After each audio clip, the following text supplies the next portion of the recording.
falar em presente, né? Esse entendimento tem sido um presente, uma bênção do Senhor no meu coração.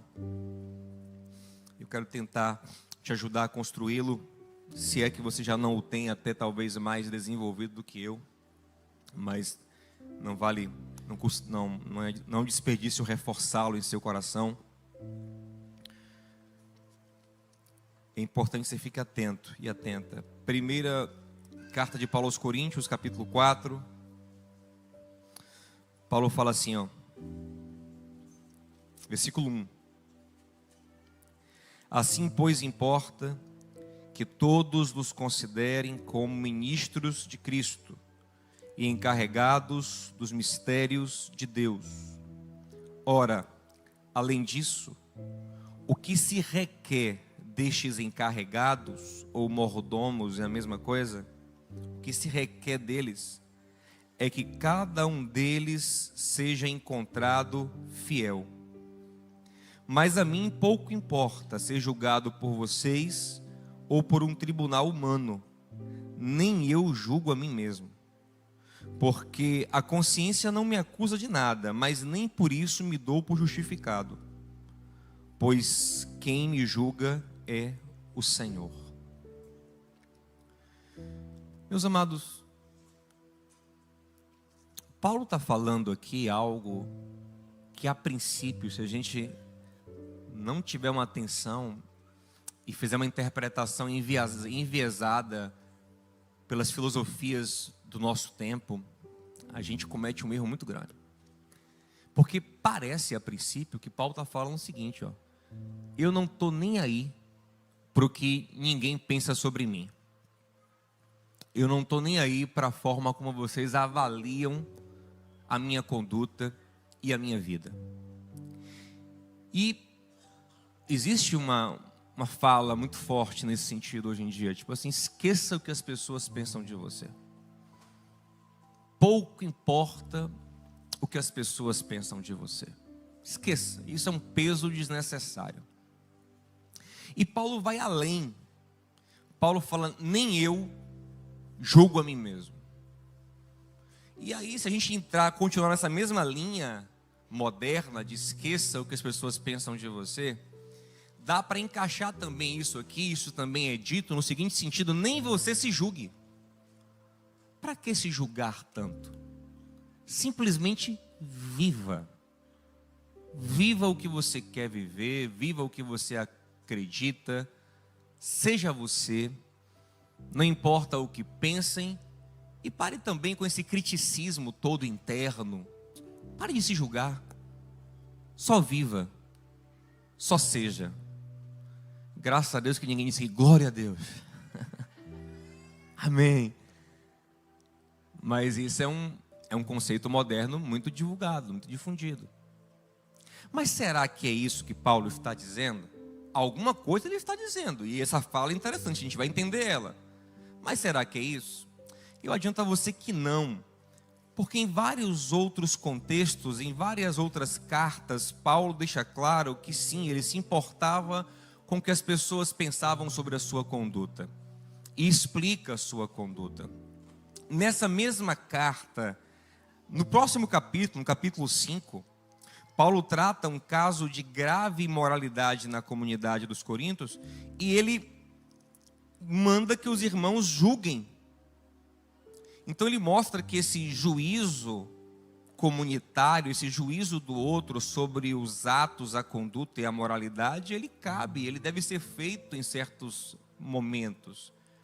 Paulo fala em 1 Coríntios 5,12, como a igreja vai julgar os de fora, se vocês não estão julgando nem os de dentro? Convidando a igreja a julgar os padrões morais dentro da comunidade.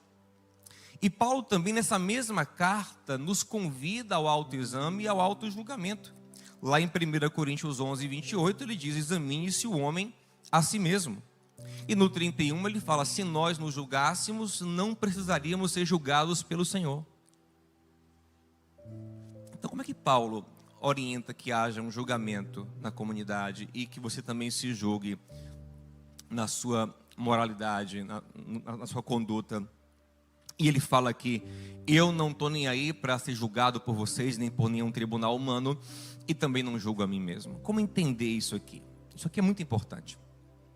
Se a gente voltar um pouquinho no texto, no capítulo 3, que é o mesmo texto, a divisão em capítulos foi feita posteriormente por editores da Bíblia, mas é uma mesma carta. A gente vai entender o que está acontecendo. Lá Paulo vai falar aos coríntios que eles estão vivendo como carnais e mundanos. Presta atenção. Vivendo como carnais e mundanos. E o grande sinal de que o pensamento deles é carnal e mundano, que eles estão assim na igreja, ó, rapaz, eu prefiro Paulo. E outro fala, não, eu prefiro Apolo. E outro fala, não, eu prefiro Pedro.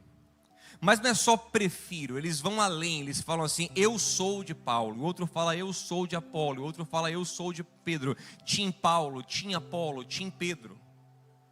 E quando você vai entender por que eles preferem, aí vão aparecer preferências de estilo, preferências de métodos, mas sobretudo existe entre eles uma disputa para saber quem entregou o melhor resultado. Quem no final entrega mais? Quem no final tem o melhor resultado? Então eles vão se dividindo através dessa avaliação de vida, tendo o resultado como grande parâmetro de análise. E aí eu queria dar uma pausa aqui e queria que você fizesse uma pergunta reflexiva e tente achar a resposta real e não a ideal. Mas a real. Para a gente chegar na ideal, primeiro temos que entender a real. Para chegar no tratamento, a gente tem que ter primeiro um diagnóstico. Primeira pergunta, são duas perguntas. Primeira pergunta, qual é o seu grau de satisfação com o que você produz, com o que você realiza e já realizou na vida? Responda para você mesmo aí. Qual é o seu grau de satisfação com o que você realiza e já realizou na vida? Segundo, qual é o critério que você usa? Qual é o padrão que você usa? Qual é a referência que você tem para estar satisfeito ou insatisfeito com o que você produziu, com o que você gerou, com o que você alcançou na vida? Pensou aí? Os coríntios estão usando um padrão focado em resultados. E Paulo diz que esse padrão, ele é carnal, ele é mundano. Paulo diz, na verdade, que esse padrão é um grande engano. Porque Paulo vai dizer o seguinte, a partir do versículo 5 de 1 Coríntios 3, olha o que ele fala. Afinal de contas, quem é Apolo? Quem é Paulo?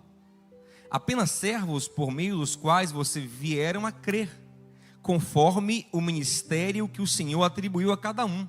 Aí ele fala, eu plantei, Apolo regou, mas é Deus quem fazia crescer. Presta atenção. Ele está dizendo o seguinte, eu e Apolo tivemos trabalhos diferentes. E vocês estão tentando atribuir o resultado a um de nós dois. Há pessoas entre vocês que pensam, não, a força da igreja está no fundamento bem feito de Paulo. Outros dizem, não, discordo completamente. A igreja só floresceu mesmo quando chegou Apolo e regou com as boas pregações dele, que Apolo era um grande pregador. E aí ficava essa disputa, não, é Paulo, é o fundamento de Paulo que dá o resultado. O segredo, qual é o segredo dessa igreja? O fundamento de Paulo, alguns diziam. Qual é o segredo da igreja? Outros diziam, não, foi o discipulado de Apolo. E Paulo fala, vocês estão enganados. Apolo fez a parte dele, eu fiz a minha parte, mas quem dá o crescimento, quem dá o resultado é o Senhor. Aí Paulo diz, de modo nem o que planta, nem o que rega, é nada. Na verdade, quem é mesmo é aquele que efetua o crescimento. O resultado vem do Senhor. É o que Paulo está dizendo. Então, quando Paulo afirma que o resultado, ele vem de Deus. Então ele diz que ele não pode ficar sendo avaliado por esses padrões humanos muito focados em resultados. E nem ele também pode ficar nessa neura de analisar seus próprios resultados. Então, como ele vai saber se está caminhando certo? Nós lemos juntos no início do capítulo 4, ele fala, olha, o que se espera na verdade de um mordomo é aquele que não é dono, ele cuida para o dono, não é um resultado, Paulo está falando. O que se espera é que ele seja fiel. Preste atenção, que isso aí vai virar a sua mente, preste atenção. O que se espera não é que ele dê nenhum resultado, porque o resultado é Deus quem dá. O que se espera é que ele simplesmente cumpra o papel dele. O resultado, ou não o resultado aparente, Deus não está nem aí. Preste atenção.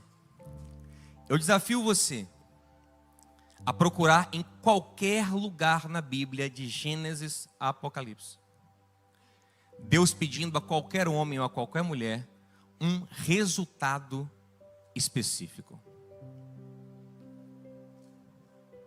Deus nunca pede resultado. Deus, na verdade, sempre garante o resultado, ou nem diz se vai ter resultado. A única coisa que ele pede é obediência, é fidelidade. Quando ele chega para Josué está diante da cidade de Jericó. Até então nunca foi vencida a cidade de Jericó. Suas muralhas são fortes, intransponíveis até então. Deus não chega para ele e fala assim, Josué, é o seguinte, vá lá e o que eu quero, me entregue Jericó. Como você vai fazer, não estou nem aí. É uma coisa muito comum em empresa, né? E por isso a gente é viciado nesse método de avaliação. O cara fala assim para você, eu quero o que você vai fazer não me importa. Eu quero amanhã o resultado na minha mesa. Se vire, dê seus pulos, ache um jeito. Mas não, eu lhe pago para quê? Para você me dar resultado. Deus nunca faz isso. Eu falei, Josué, seguinte, eu entreguei Jericó nas vossas mãos, o resultado é meu. Eu faço o que, Senhor? Dá um rolê assim em volta da cidade. Isso dá resultado? Resultado é comigo. Você só faz o que eu mandar. Não tô. Mas isso funciona? Só faz o que eu mandar. Isso é consolidado. Até o diabo sabe disso. O diabo chega diante de Deus, lá em Jó capítulo 1. Aí Deus começa a exaltar Jó diante do diabo. E Deus, hora nenhuma, fala assim, viu meu servo Jó? 7.000 ovelhas. Viu meu servo Jó? 3.000 camelos. Não, Deus não exalta resultado. Até porque o próprio diabo sabe que o resultado vem de Deus. O que Deus exalta? A fidelidade. Viu meu servo Jó? Sabe por que ele é bom? Não é porque ele tem resultado, é porque ele é fiel. Homem íntegro, fiel. Aí o diabo diz também, o Senhor enche ele de resultado. O que é que Deus diz? Tira o resultado. Que o que importa é ver se ele é fiel. O diabo diz, você dá a ele resultado. Deus disse, então tira o resultado. O diabo tira o resultado e Jó continua, porque é isso que importa. E depois o texto fala que Jó recuperou tudo. Jó deu a volta por cima. Deus virou a chave, Deus virou o cativeiro, Deus virou o tempo. E Deus restaurou o resultado na vida de Jó.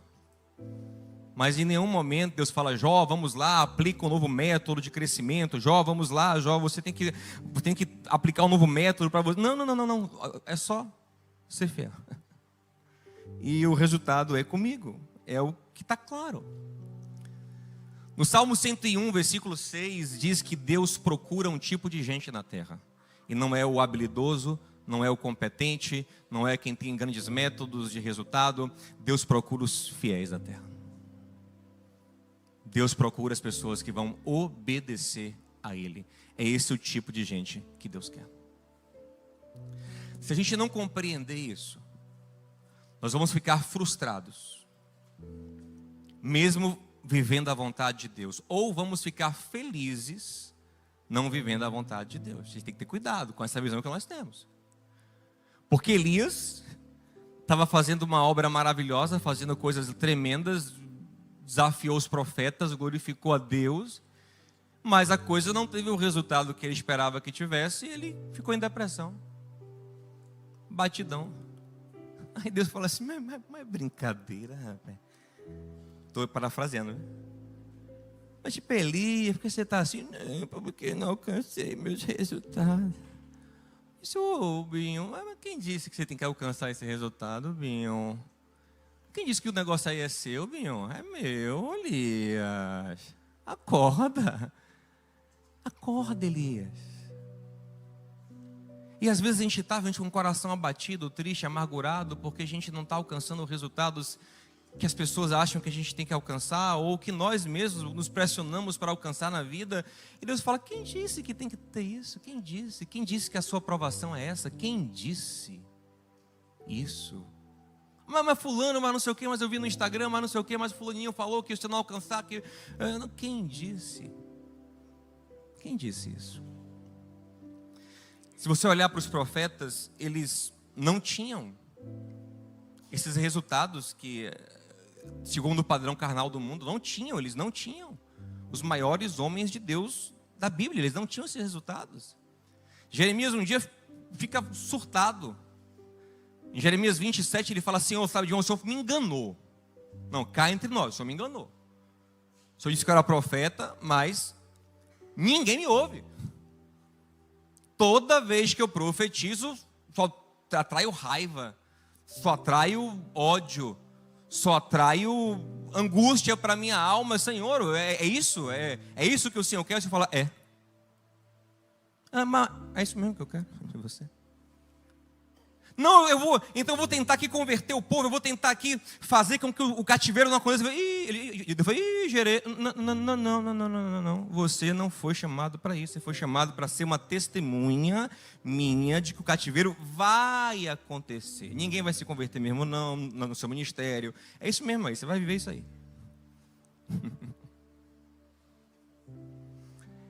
Agora é interessante. Na visão micro de Jeremias naquele momento, estava frustrado com o resultado. Mas, gente, quem é Jeremias na história de Deus, do povo de Deus, da humanidade? Porque a gente às vezes fica focado nesses micro resultados, segundo os nossos padrões, mas Deus, no grande plano dele, vai fazer a nossa obediência resultar em glória para Ele e funcionar dentro do projeto dele. Você entende? O próprio Isaías, em Isaías capítulo 6, ele é chamado por Deus para pregar para um povo que não vai ouvi-lo. Um povo que não vai entender. Imagina aí, você vai falar, eles não vão entender, não vão se converter. Imagina, a gente um pregador que todo domingo vem pregar. Eu me coloquei no lugar deles pensando nisso. Todo domingo vim pregar aqui e ninguém entender nada. Não entendi nada. E é isso mesmo. E se ele mudar para o povo entender, ele seria infiel. Ele tem que pregar para um povo que não entende e que não se converte. Mas, gente, quem é? Olha o que Deus fez com a obra de Isaías no mundo. É o profeta messiânico mais importante da história. Mas isso aconteceu dentro do plano de Deus. Isaías não tinha que se preocupar com o resultado. Ele tinha que se preocupar simplesmente em ser fiel a Deus. Gente, será que se Paulo fosse avaliado pelas pessoas que avaliam o resultado hoje, será que Paulo seria de fato um homem de sucesso? Um homem que termina a vida preso, e em 2 Timóteo 4,16 fala, todo mundo me deixou. Todo mundo me largou. Ele ouviu logo uma palestra, 5 motivos porque as pessoas estão te deixando. Você não posta todo dia. Você não faz rios, Paulo. Você não é carismático. Você não usa os gatilhos de atenção. 5 motivos que está perdendo seguidores, Paulo. E, gente, o cara termina a vida assim. E olha o que Deus faz com a obra de Paulo, gente. Olha o que Deus faz com a vida de Paulo. Porque o que importa não é você se focar nessas avaliações humanas e carnais. O que te importa é ser fiel a Deus. É Deus quem dá o crescimento. Toca na diga, diga, irmão, o crescimento é com Ele. Faz o que te cabe. Faz o que te cabe. Faz o que te cabe. Não pensa em como crescer. Esquece isso. Faz o que te cabe. Faz a sua parte. O próprio Jesus hoje certamente seria avaliado por muita gente como um homem fracassado. O cara termina o ministério dele com um pouquinho de discípulo, preso. Chega a galera e diz, não, Jesus, vamos. O senhor quer morrer na cruz mesmo? Está decidido mesmo? Tu quer mesmo esse negócio? Vamos fazer um lançamento desse negócio então? Vamos programar um pouco mais aí. Vamos usar um método aqui para a gente fazer um negócio mais, sabe? Porque está muito xoxo, assim, está muito... Pegam você de noite, assim, offline, assim, ninguém vê, daqui a pouco já está na cruz. Não faz um negócio mais... Então, é uma maneira de você escolher se você acredita em Deus nesse sentido ou se você acredita no mundo. E Paulo fala, essa forma que vocês pensam aí é mundana. A forma que Deus pensa é outra. E por isso que eu não vou me submeter a esse tipo de juízo. E nem eu mesmo, nesse sentido, eu vou ficar me julgando. A minha consciência não me condena. Eu acho que estou fazendo a coisa certa. Mas nesse sentido de resultado, quem vai, é o que ele está falando, quem vai julgar o meu resultado é aquele que me colocou na função para fazer o que ele quer que eu faça. Eu não tenho condições de julgar o meu próprio resultado, é o que Paulo está falando. Eu não tenho condições. Só quem pode julgar o meu resultado é o Senhor. O que me cabe é obedecer a Ele. E cuidado, porque às vezes você acha que você entende mais do resultado do que o próprio Deus. Aí você quer dar a Deus até um resultado. Você diz, não, peraí, não, esse negócio tá... É igual Saul. Deus falou, Saul, o seguinte, você vai lá e extermina os amalequitas. Deus tinha uma razão para isso, Deus tinha um porquê para isso, ainda que Saul não entendesse, mas Deus tinha um porquê para pedir isso. Aí Saul foi lá, venceu os amalequitas com a força de Deus, porque é Deus que nos dá força para qualquer vitória. Ele venceu os amalequitas, só que ele disse, não, peraí, eu vou entregar mais do que Deus pediu. Não, o que Deus pediu não está tão legal. Eu vou contrariar, na verdade, ele e entregar um resultado melhor. Aí ele poupa o melhor do gado amalequita, ele poupa o rei amalequita. Quando Samuel, aí ele está felizão, viu? Ele está felizão com o resultado que ele alcançou. E aí quando tem festa no arraial. Quando Samuel chega, ele fala, rapaz, o que está acontecendo aqui, Saul? O que é esse monte de gado aqui, o que é essa agonia aqui? Ele fala, Samuca, você pensou que eu ia entregar só aquilo, né? Te surpreendi. Você acha que eu ia entregar nada assim? Não, meu amigo, olha aí, ó. Olha quanto sacrifício para o Senhor aqui agora. Olha que grande resultado eu conquistei. Aí vem a clássica frase: ô meu filho, obedecer é melhor do que sacrificar. E sacrificar ali é ter resultado. Ele fala assim, a submissão é melhor do que a gordura dos carneiros, que é o que? Um resultado. É muito melhor, Saul, você ter feito o plano dele, Saul, do que contrariar ele a fim de alcançar um resultado maior. Você acha que ele está feliz? Ele está chateado com você agora. Agora, olha que dilema às vezes acontece. Elias está triste consigo mesmo e Deus está feliz com Elias. Saul está feliz consigo mesmo e Deus está triste com Saul. Já pensou nisso? Você pode estar se achando, sabe? Nossa, eu não entrego. Tudo que eu faço é ser fiel a Deus. Deus diz, opa, é isso mesmo, é sobre isso. Você fala assim, não, eu não sou tão fiel a Deus não, mas Deus sabe que eu dou resultado. Eu falo assim, eu não lhe pedi nada, rapaz. Tudo é meu. É como Daniel fala a Nabucodonosor, você está no trono aí, mas Deus, Ele bota no trono quem Ele quiser. Ele não está preocupado com a sua grandeza. Seja fiel a Deus. Deus não está preocupado com o seu resultado. Ele está preocupado que você o obedeça. E não acha que você sabe mais do que Deus, sabe? Vou dar um exemplo de futebol, as irmãs me perdoem de novo. Mas é fácil de entender isso aqui. Tem um treinador que ele é muito conhecido ele é amplamente conhecido como o melhor do mundo hoje, como um gênio tático, se chama Guardiola. Tem um grande jogador chamado Thierry Henry que jogou com Guardiola. Ele está contando, né, como Guardiola é genial, elogiando o Guardiola. Ele conta uma história que o Guardiola tem um plano tático muito bem definido e que um dia Henry disse, não, eu não vou dar uma desobedecida aqui. Não, eu sei que eu posso dar mais resultado se eu fizer diferente do que ele está pedindo. E Henry foi lá e mudou de posição e tal, e de fato fez o gol. Deu o resultado. E o time vai para o intervalo ganhando de 1-0. E Henry entra, né? Se achando. Guardiola chama ele e fala assim, você está fora do jogo, você não volta para o segundo tempo não. Não volta. Eu não quero, o que eu queria de você não era esse gol, era que você cumprisse o meu plano. E Henry depois elogia, ele fala, olha, isso é verdade. Depois eu aprendi com ele, e quando a gente bagunçava o plano tático, a gente podia até ter algum resultado momentâneo, mas depois as coisas desandavam, não só naquele jogo, como no resto da temporada. Porque o olhar dele não é micro, o olhar dele é macro.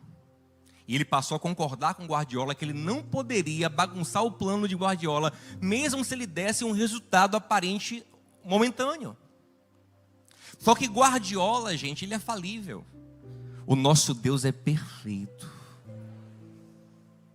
Então não deixe nenhum resultado te iludir quando você está bagunçando o plano de Deus. Quando você está indo contra a palavra de Deus, quando você está indo contra a vontade de Deus, esses resultados estão te iludindo. Lá em Mateus 25 diz que naquele grande dia o Senhor vai olhar para pessoas que vão dizer ao Senhor, Senhor, eu fiz isso, eu fiz aquilo, expulsei demônios, curei enfermos, fiz maravilhas em teu nome. Eu não tenho relação nenhuma com você. Você fez por você, em você, no seu plano, nunca foi no meu. Você nunca se submeteu ao meu projeto, ao meu plano. Então nós precisamos entender isso profundamente, gente. E às vezes fica em nosso coração aquela coisa assim, mas espera aí, Diogo, eu tenho uma sensação de potencial desperdiçado. Meu irmão, isso também é uma armadilha da carne.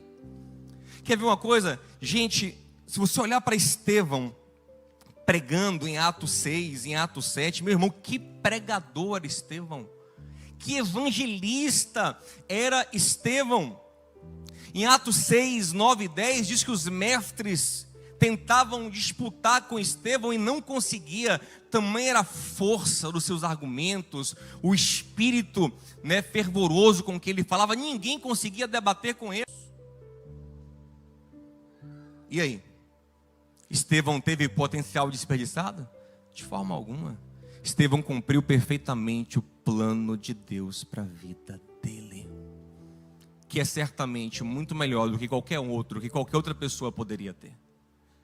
Nós cantamos uma canção aqui belíssima, eu nunca tinha reparado essa parte da canção, e a canção fala que tudo, falando sobre Jesus, tudo o que ele fez foi cumprir o plano que Deus lhe deu. Perfeito. É isso aí. Agora, pastor, então Deus ele é anticrescimento? Não, de forma alguma, preste atenção. Deus ele tem crescimento para a gente quando ele quer. Amém, gente?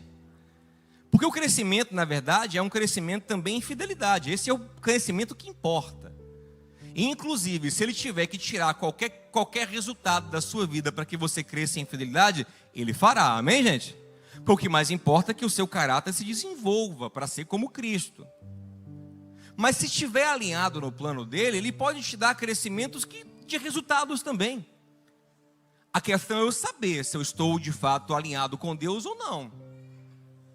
E não é tão difícil de saber isso. E eu encerro falando sobre isso. Não é tão difícil de saber isso.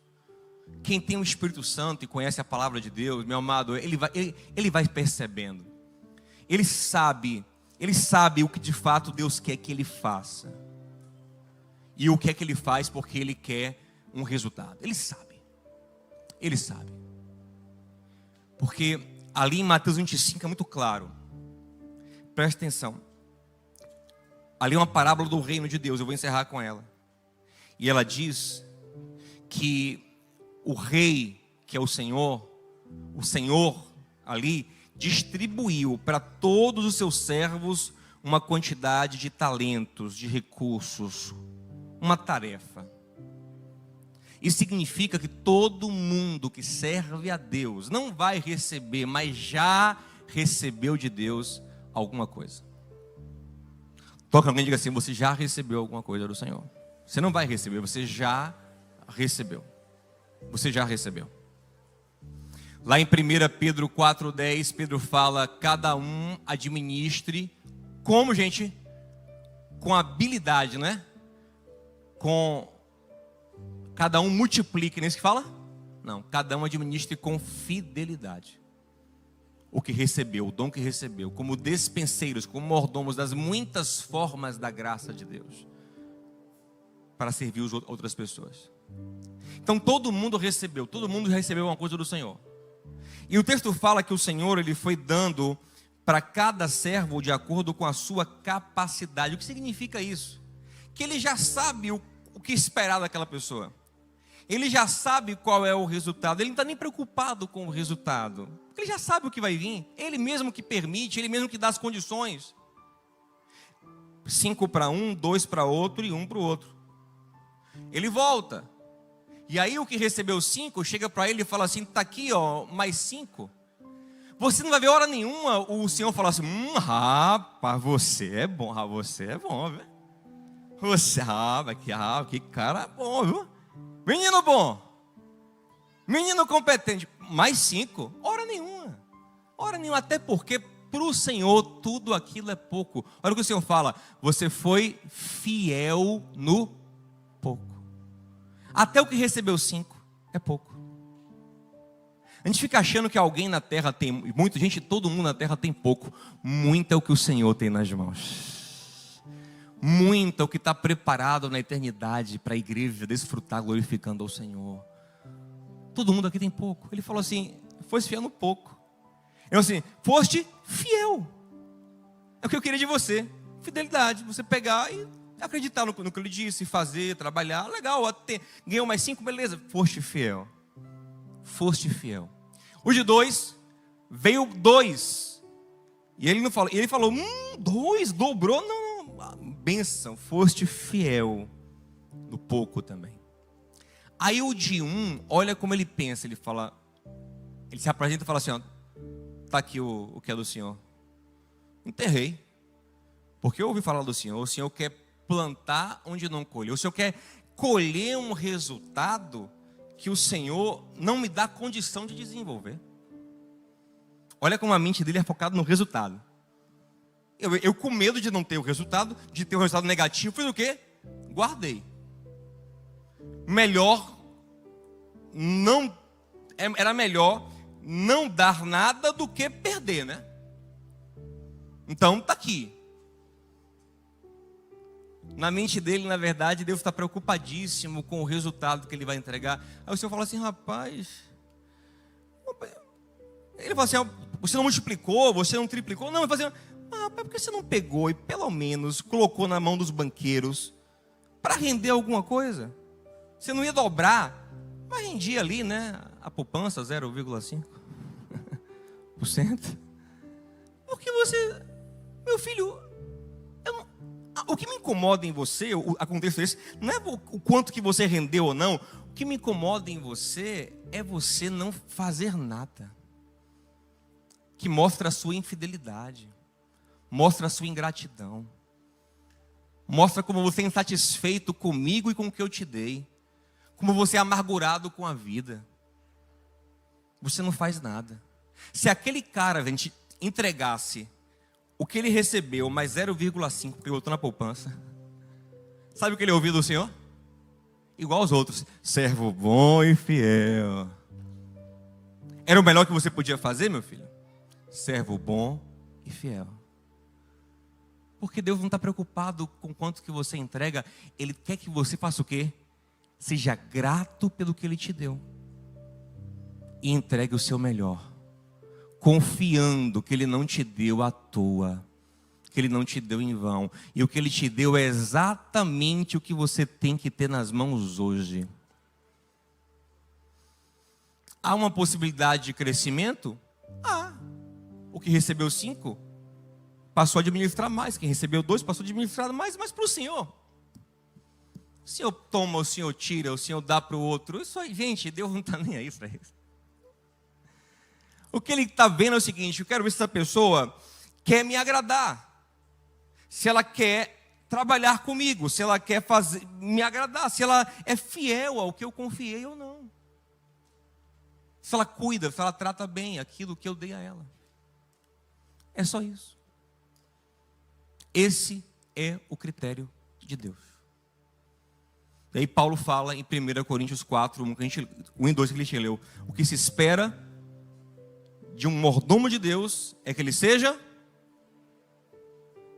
fiel.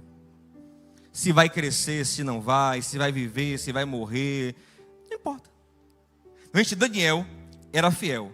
Aí tinha hora que por ser fiel ele era exaltado. Tinha hora que por ser fiel ele era rebaixado. Tinha hora que por ser fiel ele ia para a cova dos leões. Ele não estava nem aí.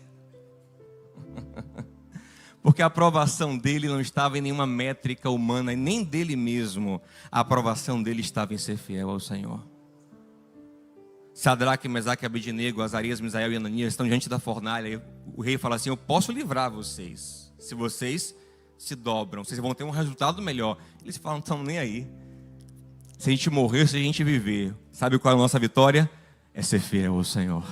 Fique em pé comigo em nome de Jesus. Essa é a minha vitória. Eu não estou nem aí. Agora, você tem coragem de viver assim? Isso é romper com todo um sistema de pensamento carnal e mundano. Você tem coragem? Isso vai te levar a decisões difíceis muitas vezes. Porque a decisão pela fidelidade muitas vezes é uma decisão contraprodutiva. É uma decisão que a princípio não dá resultado. É uma decisão que contraria métodos de crescimento. E você vai ter coragem de viver assim? Você vai ter coragem de ser fiel? Agora eu vou te falar uma coisa. Na verdade, isso parece às vezes difícil. Meu Deus, eu vou viver sem preocupar com resultados. Mas na verdade, isso traz um alívio tão grande para o coração, sabe? Porque você tem que entender uma coisa sobre a sua carne. E esse padrão de pensamento humano do resultado, ele é carnal. A carne, ela é insaciável, inquieta. Se você viver nesse padrão humano, você nunca vai estar contente. Você nunca vai estar satisfeito. Porque cada hora as métricas de resultado vão mudar. Os padrões de avaliação humanos vão mudar. Você cada hora vai se cobrar uma coisa diferente. E você nunca vai estar em paz. Nunca vai estar em paz. Como é bom ouvir, como naquela parábola, o Senhor fala: muito bem, servo fiel. Ah, meu amado, a gente não tem que esperar o grande dia para ouvir isso, não. Hoje em dia a gente já consegue ouvir o Espírito Santo falar muito bem. E é tão gostoso, é tão pacificador para o nosso coração isso. Aleluia! É Romanos 14:17, o reino de Deus não é comida nem bebida, mas o reino de Deus, ele é paz, ele é justiça, ele é alegria no Espírito Santo. Paulo fala: a aprovação vem do Senhor. É Ele quem vai julgar, é Ele quem vai dizer, sabe? E naquele grande dia tudo vai ser revirado. Alguns que aparentemente tinham sucesso e resultados, Paulo fala no capítulo anterior, Paulo fala: Deus vai passar um fogo em todas as obras, e o que for palha, o que for pedra, vai queimar tudo. Mas a obra fiel, a obra de ouro, ela vai permanecer. E às vezes, meu irmão, sabe qual é a maior obra que você vai fazer na sua vida toda? Cuidar da sua família. Paulo fala a Timóteo: quem não cuida dos seus, principalmente dos da própria casa, negou a fé. É pior do que o descrente. Porque na verdade, o primeiro lugar de fidelidade seria a nossa casa, amém, gente? É a nossa casa. Então, comece a desconstruir. E eu não estou te falando aqui que você não pode ambicionar crescer. Mas eu estou te falando que você deve ambicionar crescer desde que esse crescimento seja fundamentado numa fidelidade, direcionado numa fidelidade, você entende? Gente, Paulo várias vezes poderia ser livre das prisões dele e ficar de boinha na vida dele. Sabe o que ele fazia? Deus falava com ele: não, Paulinho, você não pode. Você tem que ir para Roma, você tem que ir para lá, você tem que ir para cá. Ele aí, por fidelidade, escolhia o caminho mais duro. Então, José, por exemplo, ele é um bom exemplo, ele foi crescendo. Mas observe que José, onde ele estava, ele era um menino mimado. No dia seguinte virou escravo. Sabe o que ele fez? Se Deus me colocou aqui, se o Senhor me permite estar aqui, eu não vou ficar amargo, eu não vou ficar revoltado, eu vou ser o melhor escravo que eu posso ser. E ele é o melhor escravo, ele se dedica como escravo, um escravo tão bom que vira mordomo, que é o escravo principal. Ele vira mordomo na casa de Potifar e ele é muito bom. Até que ele é acusado injustamente e vai para a cadeia. O que é que ele faz? Agora não é possível uma vida dessa. Não consigo crescer, não consigo ter resultados. Quando eu começo a crescer, a coisa dá errado. Não, ele nunca teve esse sentimento, porque ele sabia o quê? Que o grande resultado da vida dele era ser fiel a Deus. Se ele fosse um resultadista, o que é que ele fazia? Ele deitava com a mulher de Potifar, que era um caminho fácil para a ascensão. Ser fiel complicou ele. Ser fiel fez ele regredir no sucesso dele, no crescimento dele. E eu vou lhe dizer uma coisa: muitas vezes ser fiel vai fazer você regredir, vai fazer você se estacionar aos olhos dos homens, mas aos olhos de Deus Ele tem planos maravilhosos para você. E quando ele estava lá na cadeia, ele mais uma vez poderia ficar revoltado. Ele poderia ser o cara do talento que enterra, amargurado. Não tem condições de trabalhar assim. Não, ele na cadeia é o melhor preso. É um preso tão bom que vira auxiliar do carcereiro. Ele cuida dos outros presos, até que ele vira governador do Egito. E ele é também fiel ao Senhor ali. É sobre isso, amém, gente? É sobre isso. Vamos cantar essa canção aqui, uma canção bonita. Aquela mesmo, né? Do de 8. Canção linda. Quem não conhece, olha a letra e vamos orar junto. Guarda o meu coração, ó Deus. Guarda o meu coração de fazer minha vontade, de viver pra mim mesmo. Guarda o meu coração, ó Deus. Guarda o meu coração de fazer minha vontade, de viver pra mim mesmo.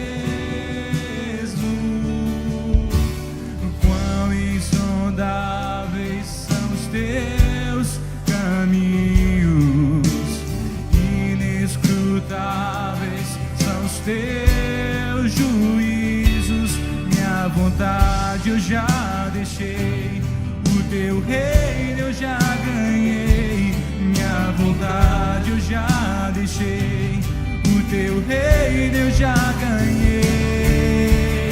Os teus sonhos são maiores do que os meus, e os teus caminhos bem mais altos do que os meus. Toma minha vida, tudo é teu. E toma minha vida, tudo é teu.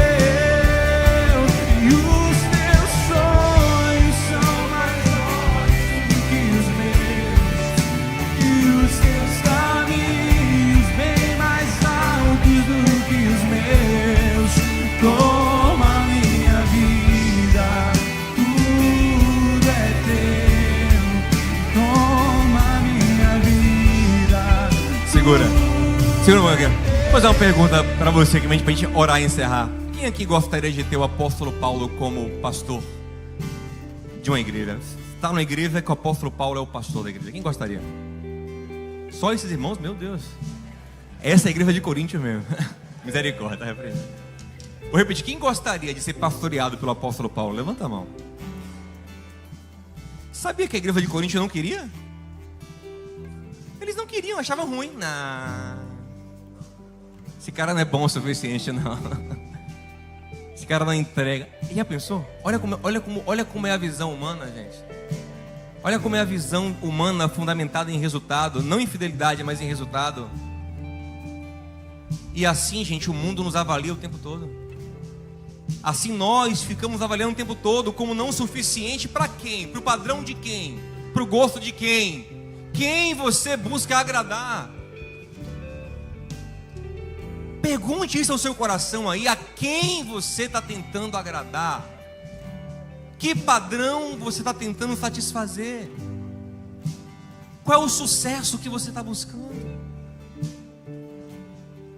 Quem? Aí Paulo fala, isso é poderoso. Eu não estou vivendo para satisfazer a expectativa de vocês. Ele fala, nem a minha mesma. Se liberte também das suas próprias construções. Eu tenho. Quem disse? Isso tem me libertado tanto, você não tem noção. Eu tenho que nada, rapaz. Eu tenho que fazer o que Deus mandou fazer. Tá entendendo? Vou dar uma dica para a gente orar. Uma dica de ouro. Guarde isso no seu coração. Quando você fica inventando o que fazer, como fazer para ter sucesso, como fazer para poder ter. Quando você fica inventando muito, é 90% de chance de você estar viajando na carne. Sabe por quê? Porque o que Deus te deu já está na sua mão, já está na sua frente. É só ser fiel nisso aí, meu filho. Seja fiel nesse pouco aí, meu irmão. Seja fiel nesse pouco aí, minha irmã. Trabalhe isso aí. Dê seu melhor nisso aí. Sabe? Dê seu melhor nisso aí. É lógico que você tem que avaliar talentos e vocações, e isso aponta para algum lugar. Mas até a busca do talento, da vocação, é uma busca por ser fiel a quem me deu isso. Amém, gente? Fiel. Eu busco porque eu sei que aqui eu estou sendo mais fiel a Deus. E não porque vai render mais, mas porque aqui eu sou mais fiel a Deus. E aí fica só um padrão só. Em vez de milhões de padrões, de opiniões e de gostos, sabe? Imagina aí Paulo indo pregar naquela igreja. Uma parte gostava dele, parece que é uma minoria. Uma parte gostava de Apolo, uma parte gostava de Pedro. O que ele ia fazer? Como é que ele ia pregar? Como é que ele ia... Sabe? Não. Ser fiel ao que Deus me deu. Ser fiel ao que eu sei que eu tenho de fazer. Seja fiel assim em suas relações, em sua família, em seu trabalho hoje. Amém, gente? Pastor, mas eu entendi que Deus não me quer lá. Até para sair, saia com fidelidade. Amém, gente? Saia como crente. Não saia, eu vou manguear para ser demitido. Crente não sai assim de trabalho. Isso é uma saída infiel. Isso é uma saída infiel. Até para sair. Pastor, se eu for muito fiel no trabalho, eles não vão me demitir nunca. Glória a Deus. Deus vai dar um jeito. Ou então você pede demissão, né, meu filho? Você pede demissão. Se você entender que a sua presença ali é infiel a Deus, você pede demissão e arca com o custo da fidelidade. E o Senhor, que tem planos maravilhosos, Ele vai te guiar, Ele vai te abençoar. Amém, gente? Cadê os teus planos? Vamos cantar, mas pra gente encerrar. Os seus planos. E os teus planos são maiores do que os meus. Os teus caminhos bem mais altos do que os meus. Toma minha vida, tudo é teu. Toma minha vida, tudo é teu.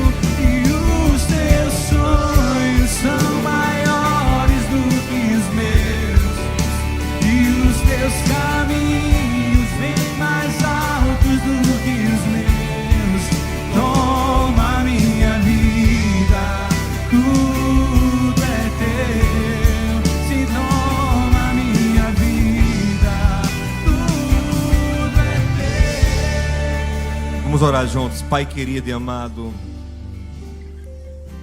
nós te damos graças, Senhor, porque o Senhor nos chamou para Ti.